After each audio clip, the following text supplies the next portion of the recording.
UAE ഒരു job ട്രെയിനിങ്ങിന് പോയപ്പോൾ എനിക്കുണ്ടായ ഒരു അനുഭവം ഞാൻ നിങ്ങളുമായിട്ട് ഷെയർ ചെയ്യാം.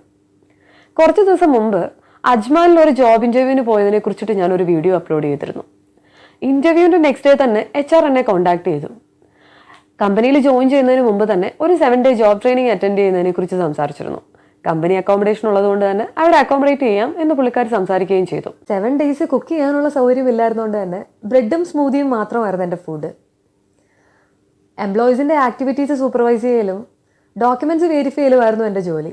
സത്യത്തിൽ ഞാനതൊക്കെ ഒരുപാട് എൻജോയ് ചെയ്ത് തന്നെയാണ് ചെയ്തത്. മലയാളികളുടെ ഓണർഷിപ്പിലുള്ള കമ്പനി ആയതുകൊണ്ട് തന്നെ ഒരു മിനി കേരളം തന്നെയാണ് എനിക്ക് അവിടെ കാണാൻ സാധിച്ചത്. ഒരേ ഗ്രേഡിൽ വർക്ക് ചെയ്യുന്നവരായിട്ട് പോലും ന്യൂ ജോയിനീസിനോടുള്ള വളരെ മോശമായിട്ടുള്ള പെരുമാറ്റം സത്യത്തിൽ എന്നെ അത്ഭുതപ്പെടുത്തി.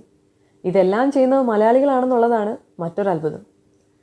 നാടും വീടും കടന്ന് മറ്റൊരു രാജ്യത്തെത്തി എങ്ങനെയെങ്കിലും ജീവിച്ചു പോകാൻ പാടുപെടുന്നതിനിടയ്ക്ക് ഇങ്ങനെയുള്ള ആളുകളെയും സഹിക്കുന്നതാണ് ഏറ്റവും കഷ്ടമുള്ളൊരു കാര്യം. ഇത് അധികം ടോളറേറ്റ് ചെയ്യാൻ വലിയ താല്പര്യമില്ലായിരുന്നുകൊണ്ട് തന്നെ ഞാൻ നേരെ പോയി കംപ്ലൈൻറ്റ് കൊടുത്തു.